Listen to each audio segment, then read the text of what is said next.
These are 3 things that I learned upon reading the book We Did Okay Kid by Anthony Hopkins. I'm actually going to go through the first 2 very fast because the most important one for me was number 3. Number 1 is the past doesn't completely define who you become. And I would even mix that a little bit with life is uncertain but very valuable. From the beginning, Anthony, even from his own parents, he was told from his father, from every teacher that he had, that he wouldn't amount to anything, that basically, to put it kindly, that he was an idiot, that he was not smart, that he was not intelligent, that he was not bright at all, even hinting many times that he might be intellectually challenged. And as you know, Anthony Hopkins is one of the greatest actors that we have in our generation. What people didn't know, and what he didn't even know, is that it all started with this affinity to recite poetry, Shakespeare, and then he learned that he had a gift for interpreting roles. The rest is history, and it's really telling about how sometimes we don't even know how gifted we are until we start discovering things for ourselves. He went so far as to believing that he wasn't smart. When people would bully him, when people would insult him, he would just become quiet because he had accepted for himself that he really just wasn't bright. Who would have known from this quiet boy that he had such a gift for reciting, for interpreting? That brings very quickly to point number 2, or the second thing that you learn from this book, is that people's opinions about you do not define you. Most certainly not. Last one is a little bit more on the heavy side. It's not something that he said, but something that I learned from simply reading him. As some of you may or may not know, he is estranged from his daughter. He's only seen her a few times in his life.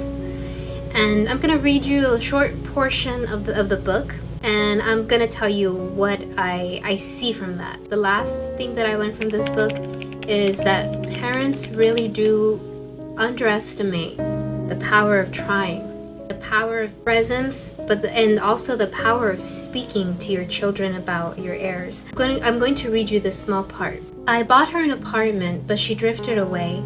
Abigail never seemed able to forgive me for leaving the family when she was a baby.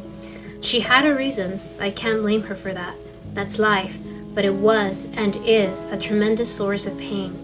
Whenever my grandfather was asked about his daughter Jenny, who had died as a little girl, he'd say, "The memory is too painful. I don't want to go back there."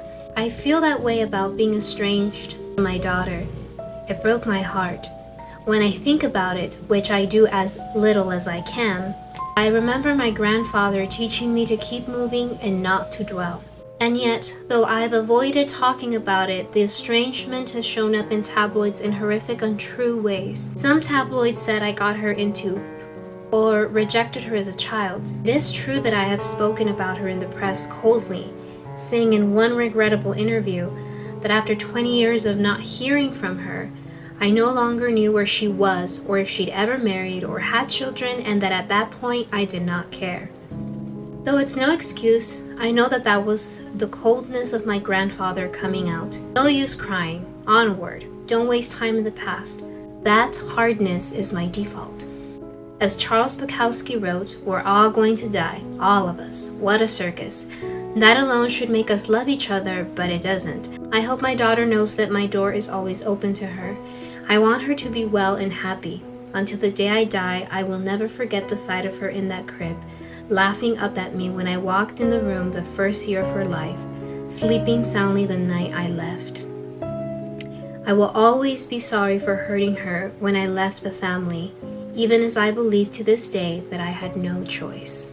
I feel that although I do not wish to pass any judgment towards Mr. Anthony Hopkins, I can appreciate the fact that he expresses how he was brought up to think a certain way, which helps me understand why he processes things the way he does, why his mind would decide to not dwell. I just couldn't help from a personal experience noticing that he does mention buying her an apartment or trying to reach out to her, that she could come to dinner with him and his new wife. And at some point, he does mention that when she was very young, he had dinner with her and her mother, and that Abigail would make faces at him. And from someone who's lived that first-hand experience in the daughter's point of view, I wonder, because he never mentioned if he ever tried, but I wonder throughout the whole book, did he ever try having the hard conversation? Because I understand that people sometimes try to make amends by reaching out to you, but never actually talking about what they did or why they did what they did. They simply just hope that you will accept them or that you will forget about it. And I think from my own experience, something that really stayed with me in this book is that I feel that sometimes parents, especially from older generations, may have a mind of get on with life. You know, like I'm not going to be begging you. Like if I tried reaching out one, twice, you didn't want to. Oh well.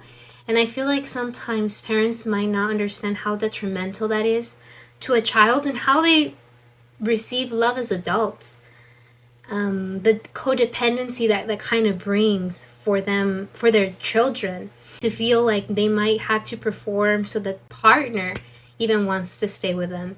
Not wanting to feel maybe like they're disposable human beings, or maybe getting the impression as very early on in childhood that we're not something to be yearned for, not even by our own parents. Overall though, this is a very great book.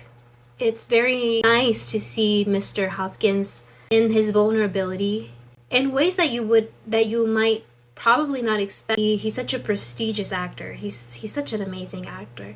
All my respect to him. And if you read it, I hope that you enjoy it. If you read this book, what was your take on this book? I'd love to know.